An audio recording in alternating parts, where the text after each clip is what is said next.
देश के राजनीतिक दलों का एक वर्ग प्रधानमंत्री नरेंद्र मोदी से नाराजगी के स्थायी भाव में है। इस वर्ग की अगुवाई कांग्रेस पार्टी कर रही है। इनकी नजर में मोदी और उनकी सरकार ने पिछले 6 सालों में जो किया सब गलत किया, बल्कि इससे आगे उनका मानना है कि मोदी कुछ अच्छा कर ही नहीं सकते। इस वर्ग की मुश्किल यह है कि देश का मतदाता की राय इसके ठीक उलट है। वह अपने मन में बिठा चुका है कि मोदी इरादतन कुछ गलत कर ही नहीं सकते। इतना ही नहीं, उसे इस बात का भी भरोसा है कि अगर कुछ गलत हुआ भी या हो रहा है तो उसे ठीक केवल मोदी ही कर सकते हैं। पिछले 6 सालों से केंद्र सरकार की नीतियों के विरोध के तरीके में आपको एक पैटर्न नजर आएगा। सरकार ने जो किया उसे गलत साबित करने के लिए झूठ का एक किला खड़ा करो और बताओ कि वास्तविकता यही है। पर सच की एक बुरी आदत है, वह पानी की ही तरह अपना रास्ता बना ही लेता है। झूठ का नया किला बना है किसानों से संबंधित नए कानून पर। मोदी सरकार ने किसानों को सरकारी बेड़ियों से मुक्त करने के लिए 3 नए कानून संसद से पास कराए हैं।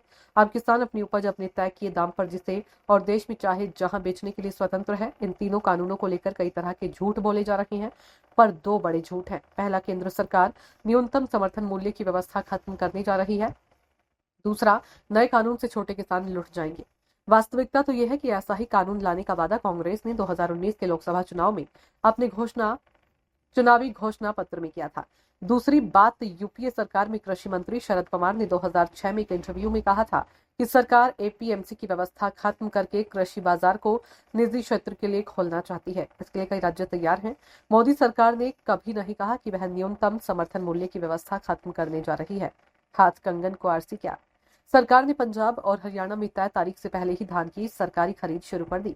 दूसरी बात तो यह है कि जब तक देश के 70-80% लोगों को 2 रुपए किलो गेहूं और 3 रुपए किलो का चावल देने की जरूरत बनी रहेगी, मोदी क्या कोई भी सरकार समर्थन मूल्य की व्यवस्था खत्म नहीं कर सकती। इसके अलावा अन्न के सुरक्षित भंडार के लिए सरकार को न्यूनतम समर्थन मूल्य पर अनाज की खरीद करनी ही पड़ेगी। एमएसपी का फायदा केवल बड़े काश्तकारों को।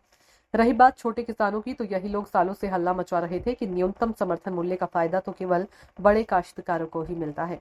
छोटे काश्तकारों के पास तो इतना भी पैसा नहीं होता कि वह अपनी फसल को मंडी ले जाने के लिए परिवहन का खर्च उठा सके।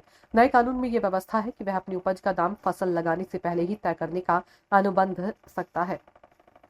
फसल होने पर दाम गिर गए तो भी उसे तय दाम ही मिलेगा, और वह भी 3 दिन के भीतर। दाम बढ़ जाए तो वह दाम बढ़ाने के लिए सौदेबाजी कर सकता है। किसान हित की इस व्यवस्था की आलोचना के लिए तर्क दिया जा रहा है कि 80% किसानों के पास को 2 एकड़ भी जमीन नहीं है। तो उसका जवाब है कि छोटे किसानों को मिलकर समूह बनाने से कौन रोक रहा है। अभी छोटे पैमाने पर ऐसा भी हो रहा है। मोदी की नजर समाज की समृद्धि पर। तो रफाल पर जवान और राष्ट्रीय सुरक्षा को निशाना बनाया गया था। नागरिकता संशोधन कानून पर मुसलमान को बरगलाकर ढाल बनाया गया और अब किसान के कंधे से बंदूक चलाई जा रही है।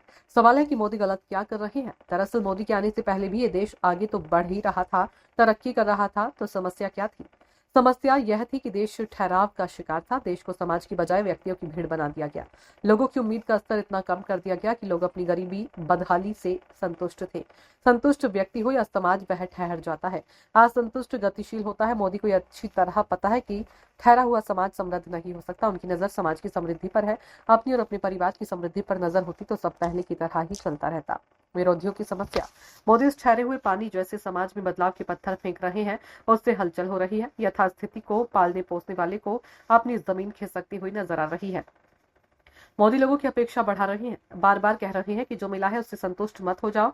12 करोड़ शौचालय बन गए तो ठहर मत जाओ, आगे बढ़ो। मोदी के विरोधियों की समस्या यही है कि मोदी ठहरने को तैयार नहीं है। वे यह ही नहीं कह रहे हैं कि इतना कर दिया अब बस उनके शब्दकोश में नहीं है। किसानों के बारे में जो कानून बना है उसे बचाने की बातें तो दशकों से हो रही थी, लेकिन किसी प्रधानमंत्री ने इसे करने की राजनीतिक इच्छा शक्ति नहीं दिखाई। राजनेता और राजनीतिक दल अक्सर बदलाव से डरते हैं, क्योंकि बदलाव अनिश्चितता का जोखिम लेकर आता है। राजनीतिक नफे नुकसान की परवाह किए बिना जो देश के लिए ठीक लगता है उसे करने का जोखिम लेना मोदी का स्वभाव बन गया है, या ये कहें कि यह उनकी स्वाभाविक वृत्ति है। किसानों से संबंधित नए कानून कृषि के क्षेत्र में एक नई शोभा लेकर आएंगे। साल 2022 तक किसानों की आय दोगुना करने का लक्ष्य आसानी से हासिल हो सकेगा। भारत जैसे कृषि प्रधान देश की तरक्की का रास्ता उसके खेतों, खलिहानों और किसानों से ही होकर जाता है। ये जानते हैं और मानते तो सभी है, पर उस दिशा में बड़े बदलाव करने का साहस प्रधानमंत्री नरेंद्र मोदी ने कर दिखाया है।